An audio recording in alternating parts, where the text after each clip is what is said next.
Frekvenca za logistiko Slovenskega logističnega združenja. Gospod Vuk Mijanović, vi ste direktor logistike in razvoja v podjetju Nelt Group, prihajate iz Srbije. Sodelovali ste na okrogli mizi in imeli ste predavanje o prihodnosti logistike. Kaj so glavni izzivi prihodnosti? Mislim da je prvo hteo bih da se zahvalim gospodinu Igoru Žuli i čitavom udruženju, jer ovo već postaje tradicija na kojoj i mi učestvujemo drugu godinu za redom.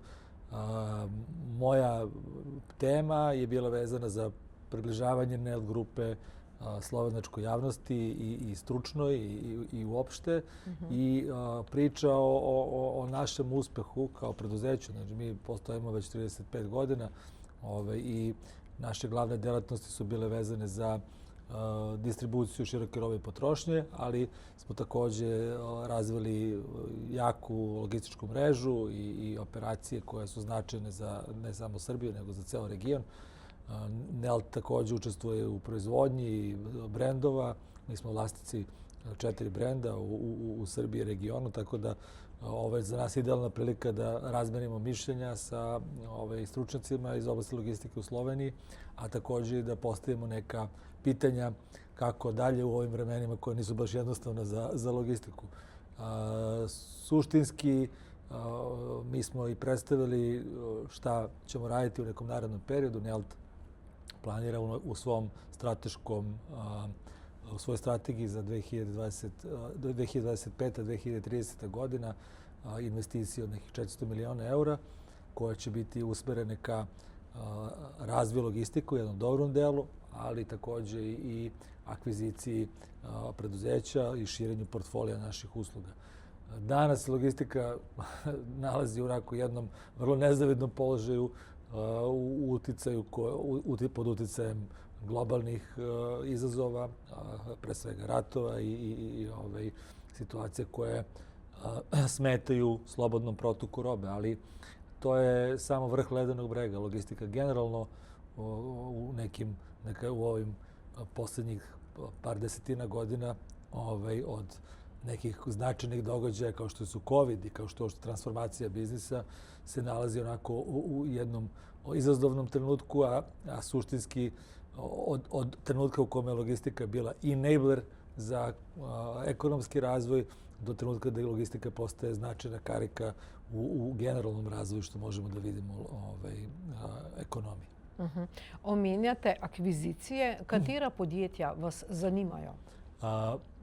Neltova strategija se zasniva na pre svega jačanju brendova, akvizicija proizvodnih kompanija, gde mi želimo da u svom portfoliju imamo još brendova, takođe distributivno-logističkih kompanija koje bi nama pomogle da dodatno jačamo mrežu i prisustvo na regionu. Ja sam govorio takođe da osim tog regionalnog prisustva na Adriatic regiji, mi smo takođe prisutni na afričkom kontinentu, gde već 15 godina poslujemo, gde je pre nekoliko godina je napravljen Greenfield projekat Candy Factory u Angoli i trenutno smo prisutni direktno na 3 tržišta, ali imamo i planove da dalje investiramo. Tako da Adria region, ako pričamo o M&A-evima, jeste prioritet, ali takođe i afrička tržišta i dalje razvoj toga kao jednog white space-a za naše poslovanje.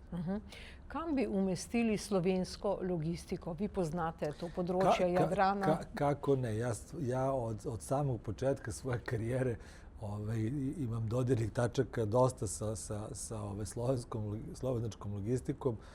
Pre svega integratori sistema za upravljanje skladišnim poslovanjem je kompanija Aldata s početka 2000. godina je nama pomogla da razvijemo naše sisteme i da oni budu ovakvi kakvi jesu.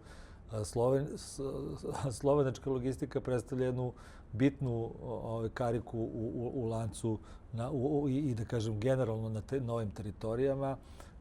Pre svega jer je Slovenija prva ušla i pristupila Evropskoj uniji, time dobila jednu drugačiju perspektivu koliko god teritorijalno mala, Slovenija je crossroads između tokova, kažem, centralne Evrope, srednje Evrope i da kažem pogotovo ovog našeg teritorija. Drugo, luka, Koper također igra jednu značajnu ulogu u toj logistici, tako da po mom shvatanju Slovenija itekako ima i potencijala za dalje širenje logističkih poslova i naša postoji zainteresovanost da mi također budemo prisutniji na slovenačkom tržištu u godinama koje dolaze. Zakaj pa ste se odločili za afriški trg? To je jedna priča. Mi smo 30 godina već partneri sa kompanijom P&G. P&G je globalni lider u fast moving goods, consumer goods industriji. Pre nekih 15 godina mi smo bili pozvani od strane Procter & Gamble da kao jedan od možda najboljih distributera regionalno uzmemo učešće na tenderskom procesu za distribuciju njihove robe na afričkom tržištu i to je bila inicijalna kapisla. Znači, na njihov poziv mi smo odabrali neki klaster, to je saharski deo Afrike, gdje smo se upustili u nepoznato i evo, posle 15 godina možemo da kažemo da smo uspešno napravili jednu priču u Africi koja dalje ima tendenciju da raste i ne samo u okvirima poslovnih prihoda, već i u teritorijalnom širenju. Govorili ste o prihodnosti logistike. Kaj je tisti pravi trend? Je to digitalizacija, avtomatizacija, umetna inteligenca? Gremo v pravi smeri? Mislim da je to kombinacija. Teško je odgovoriti na pitanje šta je pravi smer, jer danas ono što sigurno znamo je da ne znamo šta će biti sutra. To je danas, pogotovo u vreme ovakvih tehnoloških revolucija.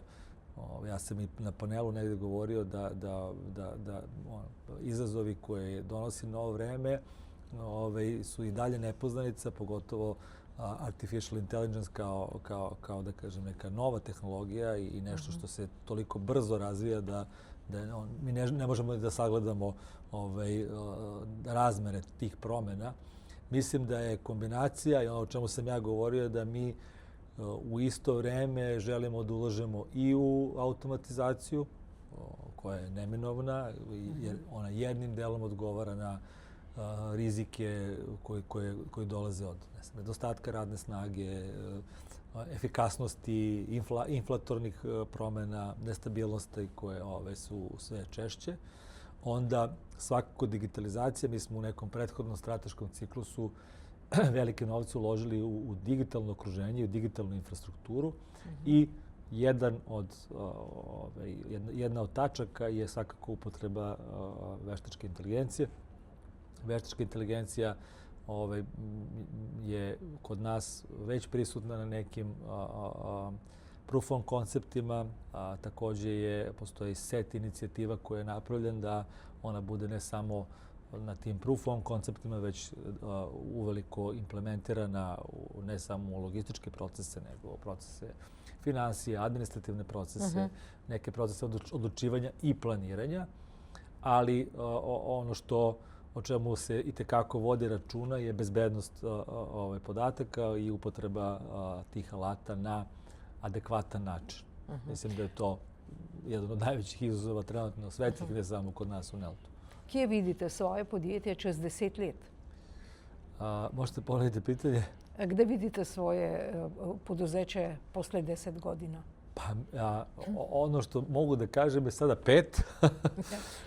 Ova naša strategija govori o petogodišnjem ciklusu i u dupliranju poslovnih prihoda. Znači, Nelt želi da duplira svoje prihode, pa ako kažemo da ćemo za 5 da dupliramo, onda ćemo za 10 da tripliramo, ali u svakom slučaju naš put je definitivno strateški zacrtan okvirima kombinacija distributivnog biznisa, kombinacija logističkog biznisa i brendova.